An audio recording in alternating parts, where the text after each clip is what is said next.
mana cegal zinaanis bar xiqqoorraa eegaltii bar intalumatan obboleettii ta'u jaanii bar dura obboleettii maashaallah waysi tokko obboleettii achirraa eegaltii bar khayriirraa eegaltii bar zinaanis dura akkasuma intal koo zinaan si godhaan jooni bar oofee irra fudhatee koomentiidhaan barreeffama akkasitti dhaqee goolii itti galchaa jechuudha. Achi booda eenyu salphate goolii itti galfamtee salphate moo kamtu salphate achi ulfa gara dhiisee fi deema laguun tiyyan dhuftee hamziyyee lubbuu yakiyya hadiiroo koo jettee achi teessee hadiira jawwaala jijjiirate habiraa bira kute so tagaraa miidhamuu sanichu islaamummaa guddoo tanas rabbi subhaanahu wa ta'ala nuuf file akkanatti rabbi subhaanahu wa ta'ala tanarratti gartee akka irra jiran rabbi subhaanahu wa ta'ala du'aa'ii kadhachaa jeeshee inni gartee akka irratti duunus rabbi subhaanahu wa ta'ala walii kadhana jedhee dirqama nama hundaati gartee adda addatti jedhe gartee eeggachuun gartee jechaa fi gochaan inshaallahu ta'ala islaamummaa tana waan keessaa nama baasaa akkasitti rabbi subhaanahu wa ta'ala nuti haatiisu arra jedhana poolotikaa caalaa wantoota islaamummaa sirraa balleessaa tana tiifachuutu sirra sii caala. Namni keenyarra hooma Oromootiif iyyuu malee islaamummaa tiyya kana duraa tuqam islaamummaa gartee tiifadhaa islaamummaan tiyya na duraa cabxii na duraa jallattii hin jedhu duuba tokko jennee deemnamee gaggabaasna kitaaba keessa caceenee wantan goonu tokkoffaa katabadha tokko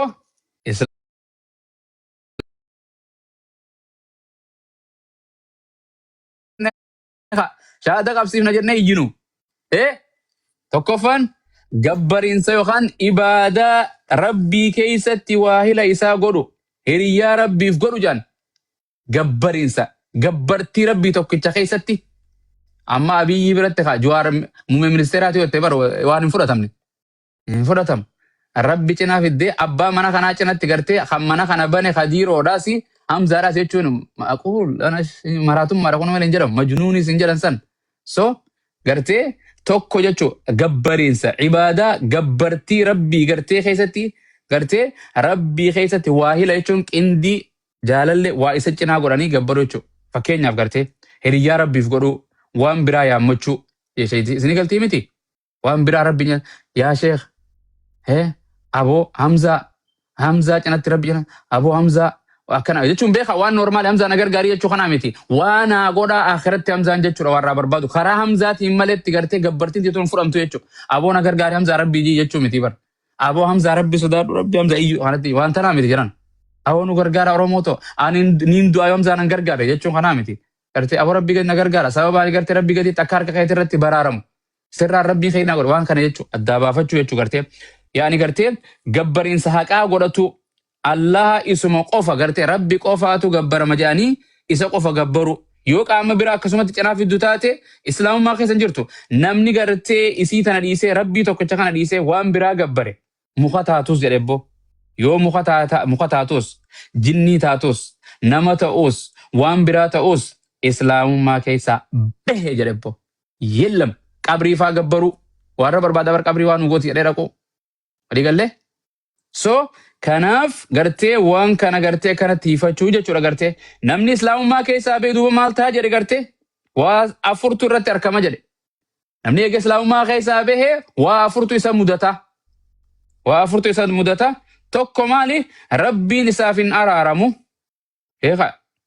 lammaffaa dalagaan isaa hojiin dura dalage hundi akkaawuntiin akiraadhaa 0 jalaa deebite hamza 0 ammoo nama kiristaanummaa irraa dhufe farsho mana bunnaa beetee adaleeddu farsho irraa miliyoona takkaa qabattu waan isii san hunda rabbiin yubaddilullahu sayyi'aati masanaat gaarii deem facaasin jedhu waan feetarraa fiddu sagaggaaltee yoo feetaa fiddu kan ammoo kafare rabbiin subhaanahu wa ta'ala rabbiin isaaf hin araaramu dalagaa isaa hunda rabbiin balleessa jannata rabbiin subhaanahu wa ta'ala seenuu isa hongeessa afraffaa manni isaa kan barabaraa jahannama jechuu hin ba'u namni kan beeki islaamummaa keessa jiraate dogoggoru toobatu waan haraamta sirbaas akka fadhe lubbu fadhinaa orma deemu guyyaa tokkooti numa ba'a barabaraan hin ta'u jechuudha namni kuni rabbi cinaa waa qabee akkana waan ka'u wanti tokkoffaa kan rabbi balleesse barabaraan iddoon isaa kana rabbiin subhaanahu wa ta'ala anaaf isin isaatis jechuudha dhugumatti rabbiin subhaanahu wa ta'ala gartee isa wajjiin inna allaha laa yaghfiru an yushraka bih wa yaghfiru maa duuna zaalika liman yasha' rabbiin subhaanahu wa ta'ala dhugumatti gartee isa wajjiin shirkii godhu ibaadaa keessatti gartee takkaaf gartee rabbiin araarama hin godhu gartee guyyaa qiyaamarra warra hongaa irra rabbi subhaanahu wa ta'ala je'eer dubbatee jechuudha. Quraana gartee suuraa afuraffaa aayaa 116 irratti rabbi subhaanahu wa ta'ala akkanatti nama rabbiin isatti qindeessu rabbiin isaaf hin araaramu jedhan. So akkanatti isinii mura takka takkatti mata dur isinii himeetiin katabatanii haasaawwan jalatti haasaa'u borumtii taatu iftaan taatu irra deemna tokkoffaa waan islaamummaa keessaa nama baasaa gartee gabbariinsa rabbiin alatti kan biraa gabbaru takka rabbii wajjiin waan biraa gabbaruudha jedhan gartee. Lammaffaa jira katabadha taan boru itti gaddeebine matuma duree buleetiin akkanatti waliinna. Lammaffaa namni gartee rabbii asitti waa kadhatu jiddu galeessa godhatu. Rabbii fi jidduu ni awliyaan beeytanii waa kaayyachuu ni beeytanii akka looyeraa xabaqaa. Rabbii fi jidduu namni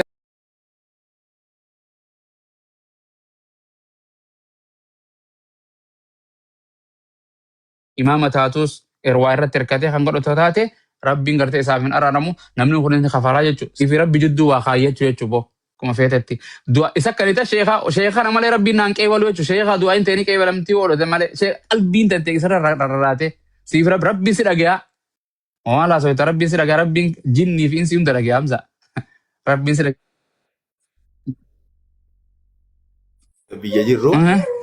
manguddoo san yookaan haadha baluu janii yookaan abbaa baluu janii namni hundi yookaan waan akka khillaa waan akka dhadhaa waan akka wayii fudhatanii bira dhaqanii dhadhaa achi keessa darbitee funyaan irra qabdaa du'aayin sii taatii janii achirraa galta waan akkasii sanii amma kun fakkeenyaaf ifa baasanii. Jidduu kaayyate kuni wallaalummaan kun waa godha. Kun osoo beekuuti akka warchuun beekaa fi wallaalaan waa dalagu. Rabbiin ummata kiyya gartee rabbi subhaanahu wa ta'ala waan wallaalaan dalagan, waan irraanfiin dalagan, waan gartee dirqamanii dalagan, waan hirriba keessa dalagan, waan ijoollummaan dalagan rabbiin subhaanahu wa ta'ala irra dabree fi jira irratti waan hin barreessu jedhanii kuni beekaa yoo beekee kaafira jechuunu beekaa didaa jechuun afaan oromoo deebiste nama waa beekee waan san gartee dhugaa ta'uu beekee dideen kaafira jedhan gartee. So kuni jidduu isaa fi rabbi jidduu kaayyatee aqiidaa godhatee osoo itti himanii kanatti kan didu taate namni kun islaamummaa keessaa qooda takka hin qabu jechuu hin kafaraa jechuu gartee. Subhaanallah. Rabbii waan akkanaan godhin waa hedduu jira. Waa hedduu itti biyya teenya kana keessa fa'a baadiyyaa fi magaalaa Adam galchaa insha Allah ta'ala gartee. Akka amma sadaffaa dhaggeeffadha. Namni gartee mushrikoota warra rabbitti waa qindeessu kaafira taatu kaafira hin kafarsi namni kun kaafira osoo kaafira beeku mushrika beeku namni jara kana gartee hin kafarsiisin gartee isaan bir'ate takkaa gartee wanni isaan irra jiran kun sirriidha yoo je waaqeffataan sirri pheenxeen sirri ortodoksiinis amantii sirrii kan jedhu taatee jedhe hin kafara kunis kaafira ettaan ati waaqeffata gartee sirri amantiin tuni sirri ummata kanaa dhufee bara hin kafara jedhan laa hawla walaa quwwata. Nama amantaa biraa hordofu gartee amantaa biraa gartee hin kafarsiisin kaafira ta'uu isaa gartee takka pheenxee ta'uu gartee waaqeffataa ta'uu amantoota biraa waanuma feete budaayizim judaayizim hunda isaa ta'u namni jara kanan biraatiin takka shakkii gartee shakkii akkasumas isa galee namni kun amantii isaanii dhugaati akkana jechuun miti beeka jara kanaan kaafira isin islaama miti amantiin teessan sirrii miti kan jedhin arrabsuun alatti beek na arrabsu gabbaatee amantaan teessan akkana miti qal'apheeteetiin dhugoomsite amantiin tun amantii dhugaatii miti islaamummaa malee. Yoo hin jedhin amantaan hundi amantaa rabbiiti. Yoo jettee ati maal goota islaamummaa keessa deemtee hunda tafeete ta'uu malee olii qooda maal islaamummaa keessaa qabdaa jechuudha. Kanneen Sheekh Adam assalaamu alaikum. So kana mata durumaan isinirra himuu jira irra deddeebinaa jechuudha. Bi'iznillah. Sheekh Adam jirtu?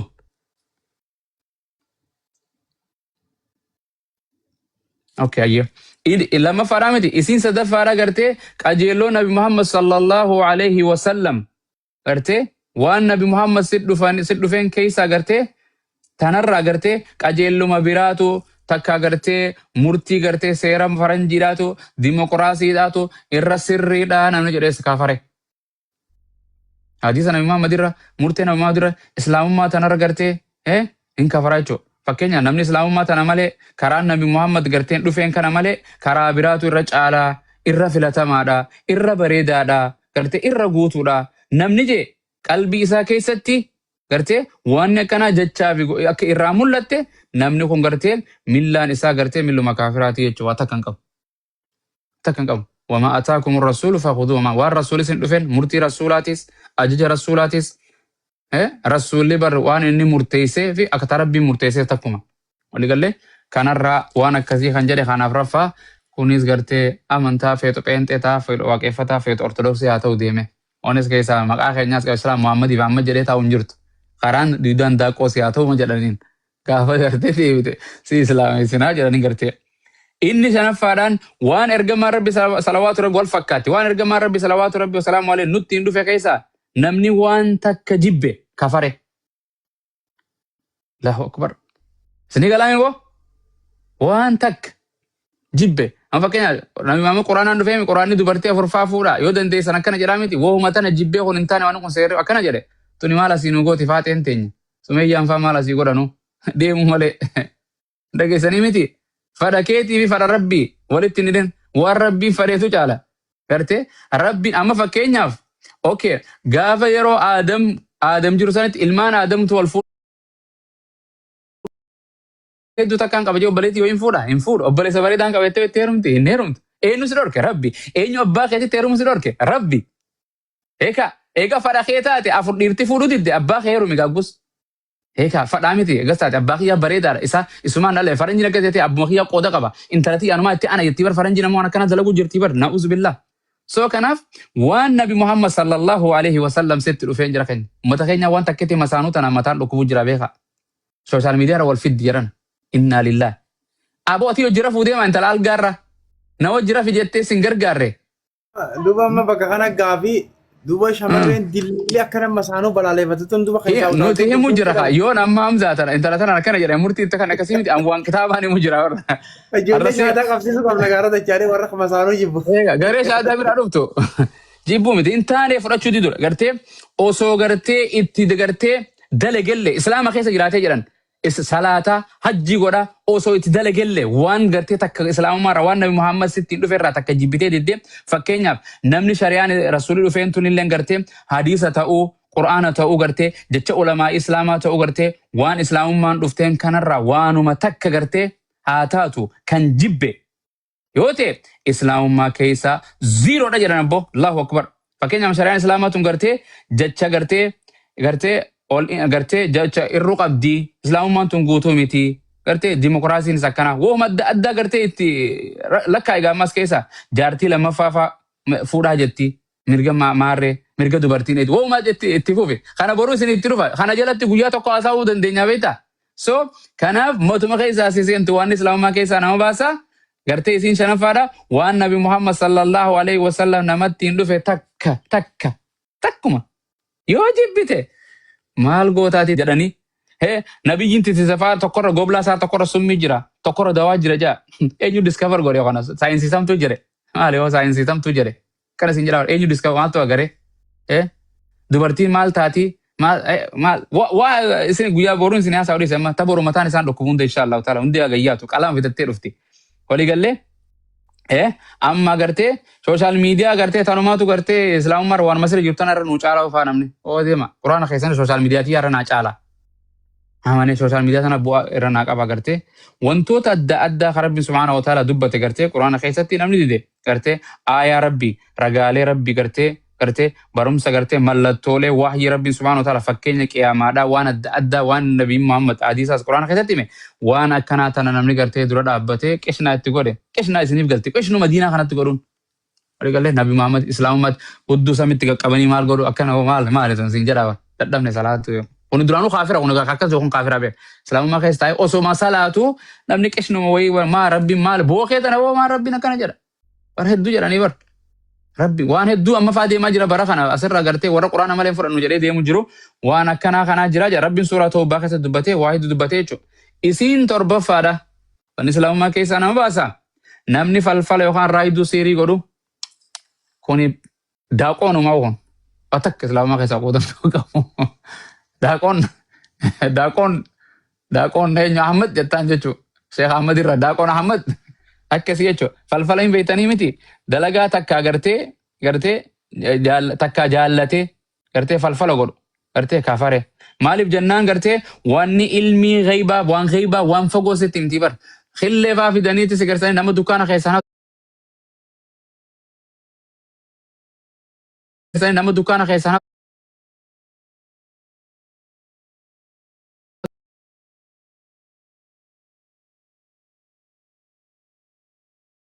gartee falfala godhu gartee kafare maaliif jennaan gartee wanni ilmii ghaybaa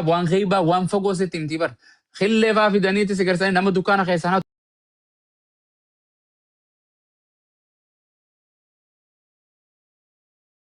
kafare maaliif jennaan gartee wanni ilmii ghaybaa waan fagoo sitti himtii bar khillee faa fidaniiti si garsanii nama dukkaana keessaa kun godha jechuudha achuma dhayiiti achuma yaati itti amanti rasuulli jedhan bar namni saayiree bira dhaqee nama saayiree bira dhaqee amanee dhugoomse gartee kafare jedhan salaanni isaatu guyyaa 40 irraan qeebalamuu jedhan yaa hawla wala khasaaraa bar nabi Muhammad sallallahu alaihi wasallam akkas jedhan hadiisa keessatti yaa namni isatti dhufee raayii duratti dhufee gartee waan inni dubbatu dhugoomse kafare jedhan gartee takka waan nabi Muhammad irratti quraana nabi Muhammad irratti waan irratti buufame illee kijibsiise jedhan quraana illee namni kun wala namni siirii dalagu bakkuma takkattuu milkaa'u gartee quraanummaan siirii barsiisaa jedhee barsiisu tokko hin jiru jechuudha wala wangeelatti siirii barsiisan jedhu quraanatti illee kitaabummaa siirii barsiisaa waan itti waan akkaan fokkottu jidduu ilma namaatittis waan rabbii keessa seenti fokkottu jechuudha ni barsiifti waan quraana keessa rabbiin gartee wamaa yu'allimaan hin barsiisan gartee hanqan kafarin abboo rabbiin sin jedhaniit warri kunu warri jinniin si barsiiftunu akkas nama gootii jechuudha namni falfala dalaguus saahireenis islaamummaa keessaa imbahaa jechuu gartee 40 yawman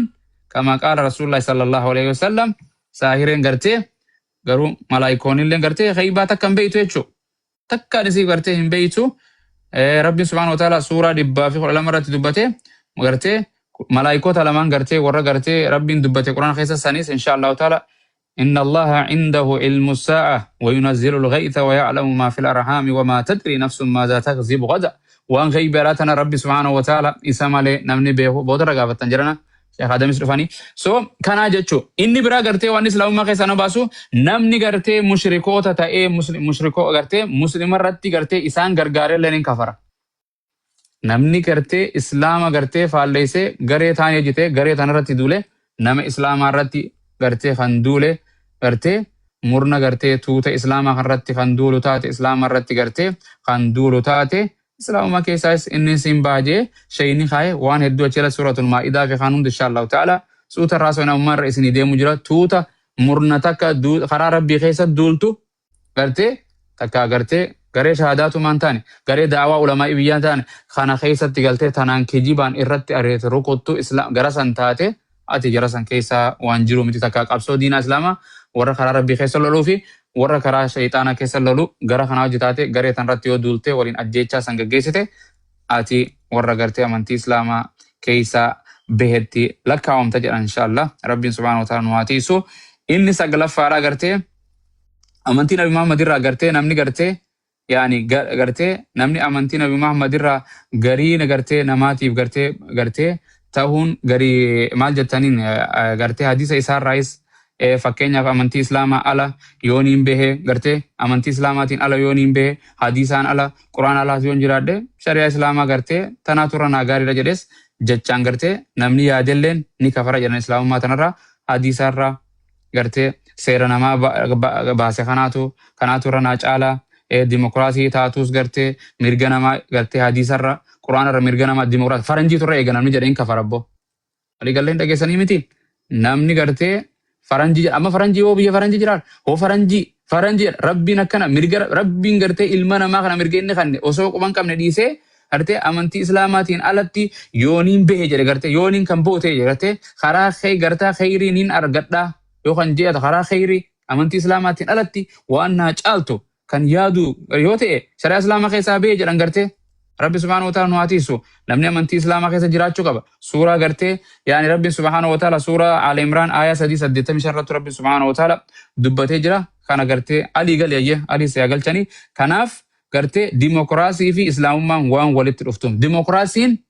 dimokiraasii jechuun waan dimokiraasiin akka feete ta'e jechuu qullaa deemii siin jette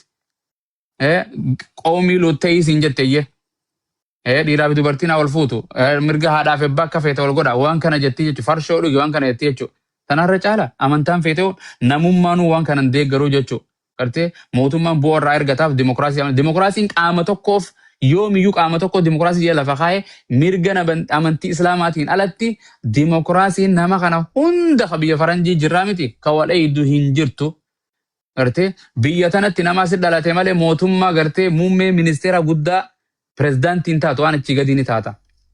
Ligalee sanuu dhalattee amata meeqas keessa amata 14 jiraachuu qabda akka seera isaaniititti. Asit dhalattee biyya biraa yoo guddattee dhuftee dubbiin jajjabdu. So kanaaf dimokiraasii maali? Dhalaa wuttiin kanan amrii pirezidaantii isaanii beeku amata dhibba meeqa hin kijiban xayyaara oofuun turre paayilota ta'uun turre dalagaa ittiin dhiisan. Waliigalee manuma teessee horti mana keessa akkuma waqarna fi biyyuu tokko na godhuu turan oguu isaan cunqursanii. Zamana islaamummaa keessa yoo deebite kolleejjii ijaarti ni baratti ni daleeddi qabsoo deemti duula deemti dhiira isaanii qofaa duulaa bar dura amma itti dabalamte malee. Zamana rasuula sallallahu alaihi wasallam mirga bakka hundatti Aishaan takkaatu jalaa hin nafne jechuun. Kaan tan xumuraadha tanuma kallattiin himatanu. Isiin kurnaffaarata islaamummaa keessaa nu baaftu namni raatee rabbiin subhaanahu wa ta'ala waan rabbiin buuse gartee islaamummaa tana keessa gartee islaamummaa tana hadiisa irraayis gartee garagalee kan hin baranne kan ittiin daleeyne boo islaamummaa keessaa hin baajan dhiisee bakka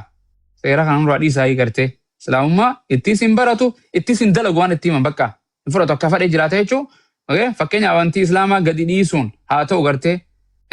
diduun haa ta'u gartee osuma islaamummaa keessa jiranii itti dalaguu dhabuudhaan gartee islaamiif hin jecha waan fadhan gartee akka fadhanitti waan fadhan dubbatan dimokiraasii gartee isaanii dimokiraasii olii jiraatu jechuun kanneen waan akkanaa kana hunda shayini gartee rabbiin umrii isaanii gartee barakaa keessa kaayee fi jiraatee barsiisee hanqana dalagee waa hedduu godhanii takka takkatti inshaallahu ta'ala suuta yoo rabbi jedhee